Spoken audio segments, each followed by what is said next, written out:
नमस्कार मित्रांनो, तू रे माझा मितवा मालिकेच्या आजच्या भागामध्ये आता ईश्वरी अर्णवने दिलेलं जे कुरिअरचं गिफ्ट असतं ते घेऊन अर्णव समोर टेबलवर ठेवते.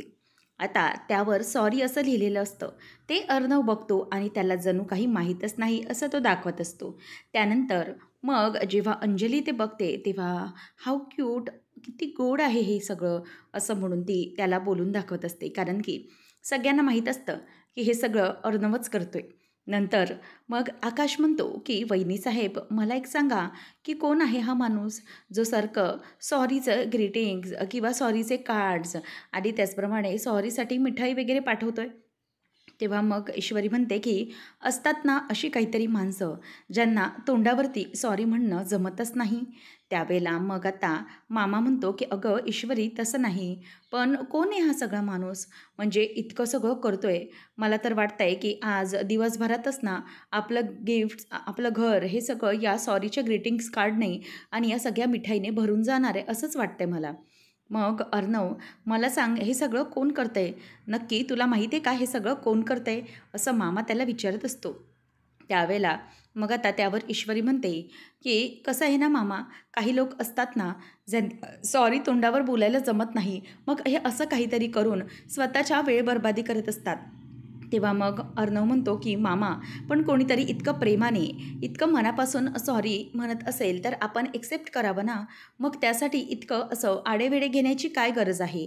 त्यानंतर मग ईश्वरी म्हणते की नाही मामा, त्याचं कसं आहे ना की उगीचच सॉरी म्हणण्यासाठी हे सगळं करण्याची गरज नाही आहे आणि पैसेही घालवण्याची गरज नाही आणि त्याने काहीच होत नाही. फक्त एक मनापासून आलेलं सॉरी बाकी या वस्तूंना काहीच व्हॅल्यू ठेवत नाही, असं ईश्वरी आता बोलत असते. तेव्हा अर्णव मात्र गप्प असतो. ईश्वरी तो बॉक्स उचलून जात असते. मामा आणि अंजली विचारतात की काय गं, हा बॉक्स कुठे ठेवते आता? तेव्हा ती म्हणते की त्या कुरिअरवाल्याला बाहेर मी थांबवलं आहे, म्हणूनच आता तो बॉक्स तो पुन्हा रिटर्न त्या माणसालाच द्यायचा आहे आणि ज्याने कोणी मला हे पाठवलं आहे ना त्यालाच तो ते परत रिटर्न करणार आहे आणि म्हणूनच मी त्याच्याकडे ते पुन्हा देते. असं म्हटल्यावर आता सगळेजण टेन्शनमध्ये येतात आणि मामा तर तोंडाला अगदी हात लावून घेतो की झालं, अर्णवचं आता काय होणार आहे. त्याचबरोबर इथे अर्णव विचार करतो की मिस इंदोरपणा उगीचच नको ते करते. तिला माहिती आहे की मला असं तोंडावर पटकन सॉरी बोलणं जमत नाही आणि म्हणूनच ती असं करते का. तर इथे अर्णवची इथे वेगळीच आता लढाई सुरू झालेली असते. रूममध्ये तो समोर आरशात असतो. आरशासमोर बघूनच आता म्हणत असतो की मिस इंदौर, आय एम, जे काही घडलं त्याबद्दल आय एम, असं म्हणून सारखं सारखं अडखळत असतो. तर त्याला ईश्वरीला अगदी तोंडावर सॉरी बोलणं जमत नसतं. नंतर तो Ishwari, miss Indore, I am very sorry. तर नंतर तो स्वतःलाच म्हणतो की अरे वा, हे तर मला चांगलं जमतंय, म्हणजे मला सॉरी बोलायला जमतंय. मग मला असं वाटतं की मी मिस इंदौरला सॉरी बोलून टाकावं. आता हे सगळं मला करायलाच हवं.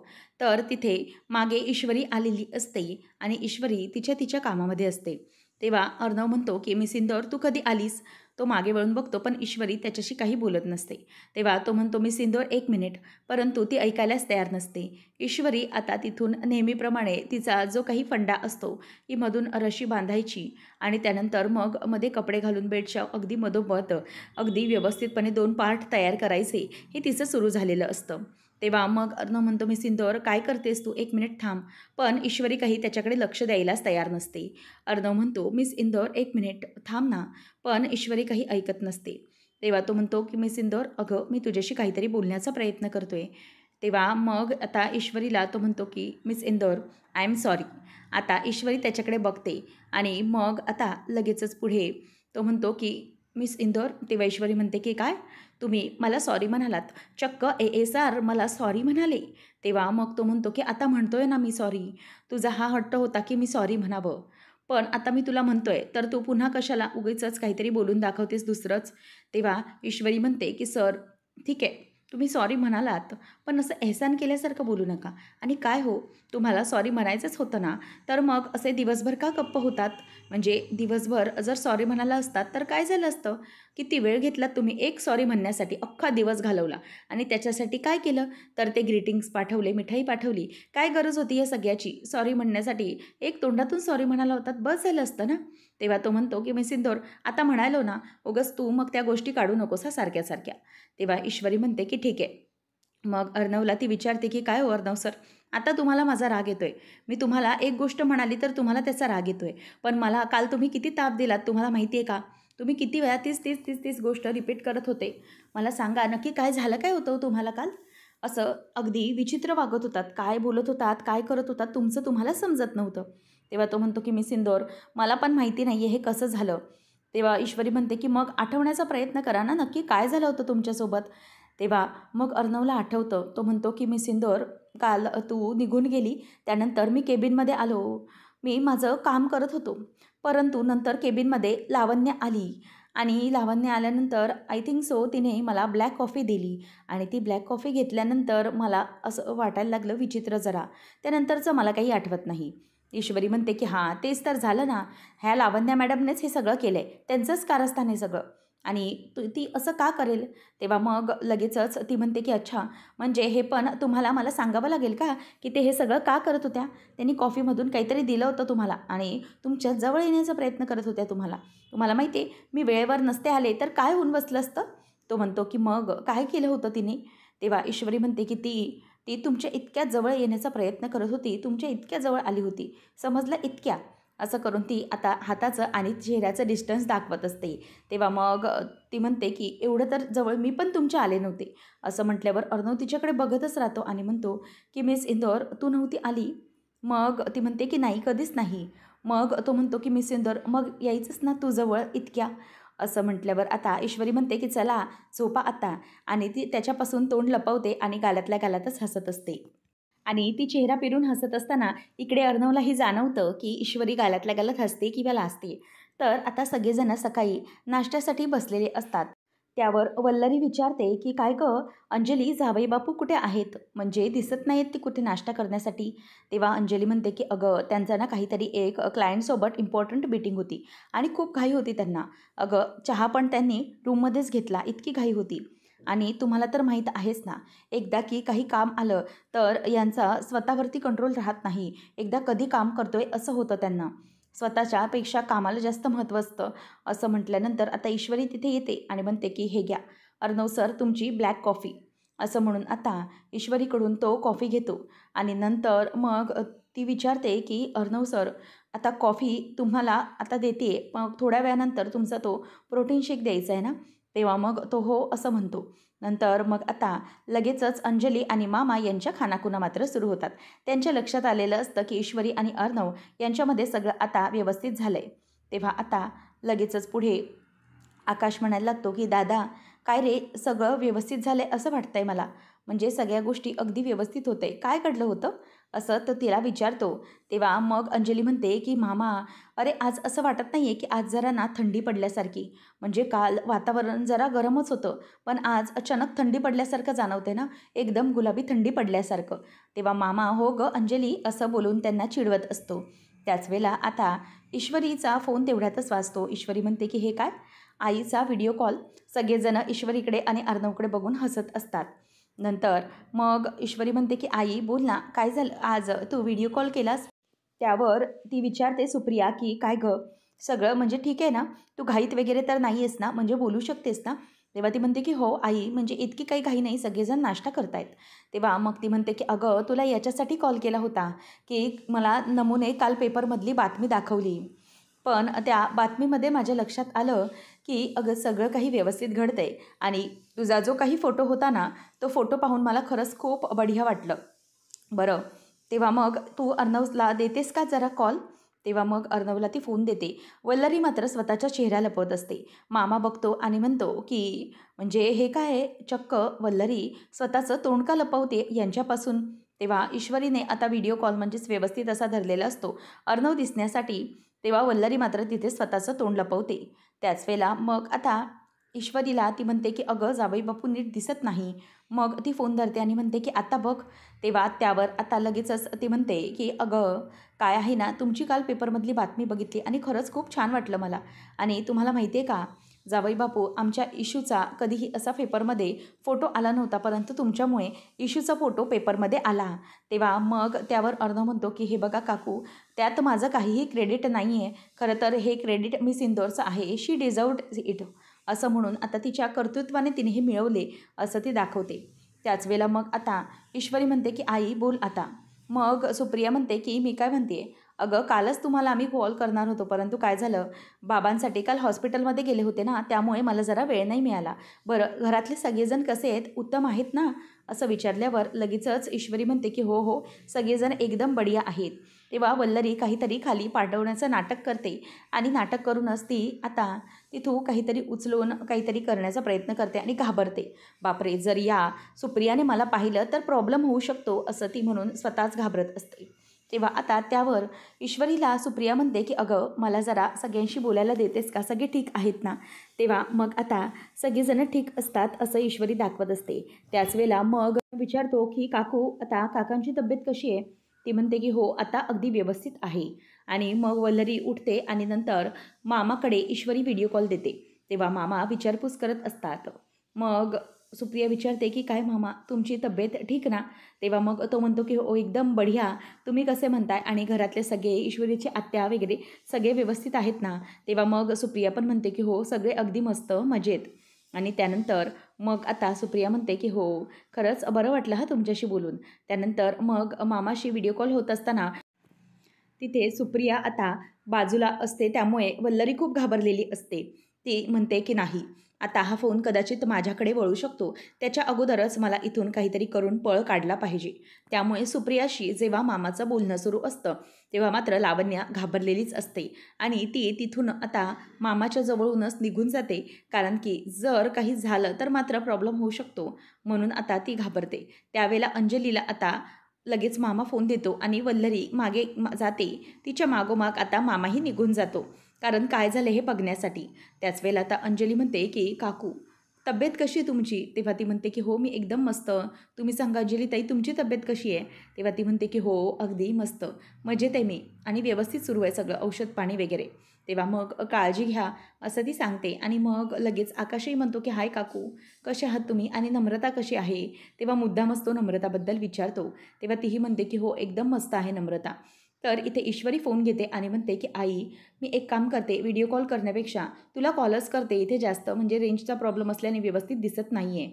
तेवढ्यातच इथे आता त्या दोघींचं फोनवर बोलणं सुरू होतं आणि वल्लरी आतमध्ये निघून आलेली असते आणि तिच्या मागोमाग आता मामाही येतो.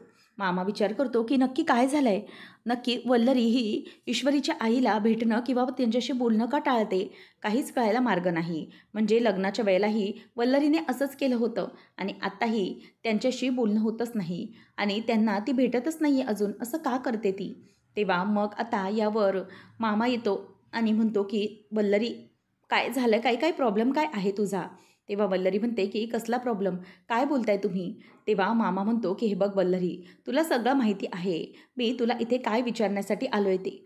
तू मला सांग की तू ईश्वरीच्या आईसोबत का बोलत नाही आहेस. म्हणजे आता सगळं व्यवस्थित तर झालं आहे ना. मग उगीचच त्या गोष्टी मनामध्ये धरून किंवा राग मनात धरून काय मिळणार आहे सांग मला. तेव्हा ती म्हणते की नाही, मला त्या लोकांसोबत बोलायला ना अजिबातच आवडत नाही. तेव्हा आता यावर लगेचच मामा बोलतो की हे बघ काही झालं ना वल्लरी तरी व्याही आहेत ते आपले, ईश्वरीची आई आहे, त्यामुळे असं तू इग्नोर करणं मला आवडत नाही किंवा कोणीतरी तुझ्याशी इतकं चांगलं बोलण्याचा प्रयत्न करते, परंतु तू मात्र असं असं वागणं हे मला नाही पटत आहे हा वल्लरी, तुलाही माहिती आहे आणि असला स्वभाव मला अजिबात आवडत नाही. तेव्हा मग लगेचच ती म्हणते की हे बघा ती जरी सून असेल ना तरी ती बळजबरीची सूनबाई आहे आणि त्यामुळे मला तिच्या आईशी बोलण्यामध्ये ना अजिबातच इंटरेस्ट नाही आहे, लक्षात घ्या. असं दोघींचे वाद सुरू असतात. त्याच वेळेला मग ईश्वरी येते आणि मामा असा मागून आवाज दिल्याबरोबर वल्लरी आणि मामा तिथेच जरा शांत होतात. तेव्हा ईश्वरी येते आणि तो विचारतो की काय गं इशू काय झालं. तेव्हा ती म्हणते की ॲक्च्युली काय झालं ना, आईचा कॉल आहे. मगाशी आईला मामीबरोबर बोलायचं होतं. मी आईला सांगितलं की मामीचा पाय मुरगळला आहे, त्यामुळे जरा मामीची विचारपूस करण्यासाठी आईने कॉल केला आहे. म्हणजे आईला मामीशी बोलायचे आहे जरा. तेव्हा मात्र वल्लरी घाबरते. त्याच वेळेला आता वल्लरी मनातच विचार करते की जर आता मी हिच्या आईशी बोलण्यासाठी नकार दिला तर हे आणखीनच डाऊट घेतील, त्यापेक्षा त्यांच्याशी बोललेलं बरं. असं म्हणून आता वल्लरी गुमान फोन घेते आणि बोलायला सुरुवात करते. तेव्हा मग आता त्याचबरोबर वल्लरीला बघतच मामा म्हणतो की अगं फोन चालू आहे, बोल वल्लरी. तेव्हा मग सुप्रिया म्हणते की हॅलो अहो मामी कशा आहात तुम्ही. तेव्हा मी ठीक आहे असं ती बोलून दाखवते. मात्र समोरून काहीच असं तिच्याशी ती बोलत नसते. तेव्हा मग त्यावर लगेचच पुढे सुप्रिया म्हणते की हो मामी, म्हणजे मला ईश्वरीकडून समजलं की तुमच्या पायाला लागलं आहे, तुमचा पाय मुरगळला आहे म्हणे. आता कसा आहे तुमचा पाय? तेव्हा ती ठीक आहे असं एवढंच फक्त तुटक तुटक बोलत असते. नंतर मग त्यावर लगेचच मामी म्हणते की बरं, मग तुम्हाला ठीक वाटेल ना आता, म्हणजे तुमचे औषध वगैरे चालू आहेत ना? तेव्हा ती हो असंच एवढं बोलते. नंतर सुप्रियाचं लक्षात येतं की हिच्या काही बोलण्यात, म्हणजे हिला बोलण्यात काही रस नाही आहे वाटतं. तेव्हा मग लगेच सुप्रिया म्हणते की बरं, मी ना इशूला एक लेप सांगते, तो लेप ना ती तुम्हाला पायाला लावून देईल, म्हणजे कसं तुम्हाला बरं वाटेल. आणि कसं आहे, लग्नात पण आपण कधी भेटलोच नाही, आपल्या भेटण्याचा योगच आला नाही आहे कधी. त्यामुळे मला असं वाटतं आहे की आपण एक दिवस मी घरी आली ना की नक्कीच भेटू म्हणजे. आणि एक गोष्ट नक्की वाटते की तुमच्याशी बोलून ना तुमचा आवाज ना कधीतरी असा ऐकल्यासारखा वाटतो, म्हणजे तुमच्याशी माझी जुनी ओळख आहे असंच वाटतंय तुमचा आवाज ऐकल्यावर. असं ऐकल्यावर वल्लरी आता घाबरते आणि जोरजोरात तिला ठसका लागू लागतो. ती खोकत असते. त्यावेळेला मग आता ईश्वरी पटकन आणून मामीला पाणी देते आणि म्हणते की हे घ्या मामी, पाणी पिऊन घ्या प्लीज. तेव्हा मग आता इथे ईश्वरी म्हणते की आई, मी तुझ्याशी जरा नंतर बोलते हां. आणि ती फोन कट करते. आणि सुप्रिया विचार करते की नक्की काय झालं असेल यांना, म्हणजे यांच्याशी बोलल्यावर मला असं का बरं वाटत असेल. तेव्हा ईश्वरी आता तिला पाणी प्यायला देते. मामा म्हणतो की बसून पाणी पी. परंतु इथे मामाला मात्र तिच्याबद्दल जरा संशयच आलेला असतो की ती तशी का वागते. तेवढ्यातच बाहेरून लावण्याचा जोरजोरात रडण्याचा ओरडण्याचा आवाज येत असतो. ती ओरडत असते की ए आर प्लीज मला माफ कर, प्लीज असा राग मनात ठेवू नको एस आर, प्लीज मला माफ कर, असं ती ओरडत असते. त्याच वेळेला मग मामा आणि ईश्वरी वल्लरी धावत धावत बाहेर येतात. तेव्हा मग ईश्वरी तिला बघून म्हणते की लावण्य मॅडम, तुम्ही काय करताय इथे? मी तुम्हाला सांगितलं होतं ना की अजिबातच समोर यायचं नाही. काल तुमचा जेवढा झाला तेवढा अपमान पुरे झाला नाही का, की पुन्हा तुम्ही एकदा अपमान करून घेण्यासाठी इथे आलेले आहात? तेव्हा मग ती म्हणते की नाही ईश्वरी नाही, सॉरी, मी तुम्हाला सॉरी बोलण्यासाठी इथे आले आहे. प्लीज ईश्वरी मला माफ कर. तेव्हा मग आकाश आणि मामा म्हणतात की काय झालं आहे? आकाश म्हणतो की guys, what's going on, what's wrong with you, काय चाललं आहे काय तुमचं, तुम्ही असे का भांडताय? तेव्हा मग आता मामा म्हणतो की ईश्वरी, अर्णव, मला कुणी सांगाल का की काय झालं होतं? तेव्हा मग आता ईश्वरी सांगायला सुरुवात करते. ती म्हणते की मामा, मी सांगते काल रात्री काय झालं होतं ते. आता ती सांगायला सुरुवात करते की जेव्हा आपण दोघंजणही निघालो होतो ऑफिसमधून, तेव्हा लावण्या मॅडम कशा अर्णवच्या केबिनमध्ये आल्या. अर्णवला तिने ब्लॅक कॉफी दिली आणि त्यानंतर ती अर्णवच्या जवळ येण्याचा प्रयत्न करत होती. हे सगळं सगळं आता ती सांगत असते. आणि मग लगेचच अर्णव म्हणतो की हो, हे सगळं खरं तर ऐकताना पण आणि मला बघताना पण खूप त्रास होतो हिला समोर. हे सगळं करताना ही या थराला जाऊ शकते. तेव्हा मग ईश्वरी म्हणते की मी आली आणि तिला बाजूला केलं. त्यावर आता मामा म्हणतो की लावण्या, हे काय चाललंय काय तुझं आणि मी काय ऐकतोय? अगं कोणत्या थराला जाऊन वागलीस तू? हे हे शोभतंय का तुला? तेव्हा ती म्हणते की आय नो मामा, माझी खूप मोठी चूक झाली आणि त्यासाठी मी माफी मागण्यासाठी इथे आली आहे ना. प्लीज यार प्लीज, मी हात जोडून तुझी माफी मागते. I beg of you, please मला माफ कर प्लीज, असं म्हणून ती हात जोडत असते. त्याच वेळेला आता वल्लरी विचार करते की या लावण्याला झाले तरी काय, म्हणजे ही अशी का बरं माफी मागत असेल, तिलाही कळत नसतं.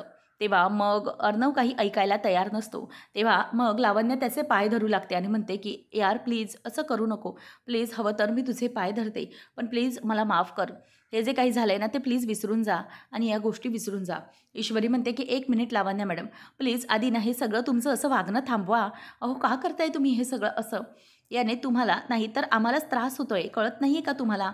तेव्हा वल्लरी तिच्याकडे बघतच असते आणि लावण्य म्हणते की यार तू माफ नाही करत, ईश्वरी निदान प्लीज तू तरी मला माफ कर ना गं.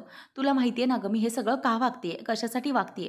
तू तर एक मुलगी आहे, तू मला समजू शकते, तुला माहिती आहे. ती म्हणते की लावण्य मॅडम मला सांगा, हे सगळं तुम्ही का केलं होतं? तेव्हा ती म्हणते की हे बघ आहे उत्तर, माझ्याकडे याचं उत्तरही आहे, पण प्लीज तुम्ही कोणी समजून घेऊ शकत नाही आहे मला. हे बघ तुला कळतं आहे का ईश्वरी, तो माझा होणार होता गं. ए आरचं माझ्यासोबत लग्न ठरलं होतं, आमची एंगेजमेंट पण झाली होती आणि ए आरसोबतच्या लग्नानंतरची मी सगळी स्वप्न पाहिली होती. परंतु अचानक ए आर तुझ्यासोबत लग्न करून तुला या घरी माझ्यासमोर घेऊन आला. आमची हळद होणार होती आणि ए आर निघून तुझ्याशी लग्न करून आला. त्याचा मला किती त्रास झाला असेल याचा विचारही तू करू शकत नाही. मला त्या गोष्टीचा खरंच खूप त्रास झाला होता आणि म्हणूनच मी या थराला जाऊन मागले. खरं तर मला ए आर हवा होता, माझं त्याच्यावर खूप प्रेम आहे. तेव्हा मग लगेचच न म्हणतो की हे बघ लावण्या, तुझ्या या ना गोष्टीवर आम्ही कोणीही विश्वास ठेवणार नाही, त्यामुळे प्लीज तू हे ना तुझं वागणं आता थांबव. तेव्हा मग लगेचच पुढे अंजली म्हणते की हे बघ अगं लावण्या, हे असं वागण्याची तुला काय गरज होती पण. मामाही म्हणतो की हो लावण्या, तुझं हे वागणं ना खूप चुकीचं आहे, आम्हाला अजिबात नाही पटलं आहे तुझं हे वागणं. त्यानंतर मग आता सगळेजणच तिला बोल लावत असतात. त्याचबरोबर ती म्हणते की सगळेजण तुम्ही मलाच बोलणार, मला माहीत आहे, परंतु मी चुकली नाही आहे, म्हणजे माझी चूक झाली, पण तुम्ही कोणी माझ्या प्रेमाचा विचारच केला नाही. हे बघ ईश्वरी, तुला कळत नसेल, परंतु तू खूप माझी मोठी गोष्ट हिरावून घेतली आहेस माझ्यापासून. पहिल्यापासूनच मला AR आवडायचा आणि त्यासाठीच मला त्याच्याशी लग्न करायचं होतं, परंतु तुझ्या येण्याने सगळं काही संपून गेलं आणि माझं आयुष्य पूर्णपणे मेस झालं, उद्ध्वस्त झालं आहे माझं आयुष्य. ह्या सगळ्यामुळे मला खूप त्रास होतो आणि तुला कळणारही नाही आहे ते सगळं. यामुळे माझा कितीतरी अपमान झाला आहे ते. असं म्हटल्यावर आता ती म्हणते की हे बघ ईश्वरी, मला माहिती आहे मी खूप मोठी चूक केली, पण हे का ते समजून घे तू. ARवर माझं प्रेम होतं म्हणून मी हे सगळं केलं, पण प्लीज तू अचानक माझी आयुष्यातली इतकी मोठी गोष्ट हिरावून घेतल्यानंतर माझी ही रिॲक्शन होती. प्लीज ईश्वरी, मला माफ कर, प्लीज प्लीज मला प्लीज समजून घे. तेव्हा मग अर्णव म्हणतो की हे बघ लावण्या, बस कर, बंद कर ही तुझी नाटकं आणि तुझ्या या नाटकांचा ना काहीच उपयोग होणार नाही. This is not going to be work. त्यामुळे तू प्लीज आता हे सगळं थांबव. अजिबात कोणाचंही मन पागळणार नाही आहे याने. तेव्हा आता हे सगळं बोलत असताना लावण्या ईश्वरीकडे आता पॉईंट आऊट करत असते की प्लीज तू तरी मला माफ कर. आणि ते ईश्वरीला तिची अवस्था बघवली जात नसते. ती म्हणते की ठीक आहे यार, मी इथून निघून जाणारच आहे, परंतु इथून नाही, तुझ्या आयुष्यातून नाही, तर कायमचं या जगातूनच मी निघून जाणार आहे, असं म्हणून ती रडत असते. सगळे तिच्याकडे बघत असतात. तर पुढच्या भागात आपण पाहणार आहोत, ईश्वरी अर्णवला सांगत असते की अर्णव सर, तुम्हाला माहिती आहे का की दिल आणि दिमाग यांना 2 वेगवेगळ्या गोष्टी असतात आणि त्या 2 वेगवेगळ्या ठिकाणावर काम करत असतात, हे तुम्हाला माहीत नाही आहे. आणि हे तेव्हाच कळतं जेव्हा एखादी व्यक्ती ही प्रेमात पडते कुणाच्या तरी. तेव्हा आता अर्णव तिच्याकडे बघतो आणि म्हणतो की मिस इंदौर, म्हणजे हे सगळं तुला कसं काय इतकं माहिती. तेव्हा ती म्हणते की कसं काय माहिती म्हणजे. तेव्हा अर्णव म्हणतो की मिस इंदौर, मला सांग की तू नक्की कोणाच्या तरी प्रेमात पडली होतीस का, म्हणजे तू कोणावर तरी प्रेम केलं आहेस का, हे मला खरं खरं सांग. तेव्हा ईश्वरी म्हणते की नाही. मग अर्णव म्हणतो की मिस इंदौर, जर मग नाही केलंस तर मग करून बघ ना, कोणाच्या तरी पडून बघ ना प्रेमात. असं म्हटल्यावर आता ईश्वरी त्याच्याकडे बघतच राहते. अर्णव अगदी समोरासमोरूनच ईश्वरीला हिंट देत असतो आणि ती त्याच्याकडे बघत असते. तर इथे नम्रता ही ईश्वरीला कॉल करते आणि ईश्वरी म्हणते की मला एक गोष्ट समजत नाही आहे की हे सगळं करत असताना त्यांनी तुला का विचारलं नाही, आणि जर ते खरंच तुला बाहेर नेत आहेत ट्रीटसाठी, मग तुझ्याही आवडीनिवडीचा विचार केला पाहिजे ना. तेव्हा मग ईश्वरीला ती विचारते की तू जाणार आहेस का सरांसोबत, ते कुठे जाणार आहेत तिथे, की नाही जाणार आहेस. तेव्हा ईश्वरी म्हणते की नाही, मी जाणार आहे त्यांच्यासोबत. आता ईश्वरीने स्वतःचाही विचार केलेला नसतो. तर इथे राकेश हा लावण्याला म्हणत असतो की हे बघ लावण्या, आता तू हे जे काही केलेस ना त्याने बऱ्यापैकी प्रकरण हे निवडल्याची खात्री आहे. आता जे जे काही होईल त्याने खूप मजा येणार आहे. मग पुढे बघ आता काय हालत होणार आहे त्या दोघांची. आपण दोघं मिळून जे करणार आहोत ना ते कधीही आयुष्यभर त्यांना एकत्र येऊ देणार नाही. फक्त लावण्या, तू तुझ्या गोष्टीवर आता फोकस ठेव, असं राकेश तिला सांगतो. अशाच अपडेट्ससाठी आताच आपल्या चॅनलला सबस्क्राईब नक्कीच करा. धन्यवाद.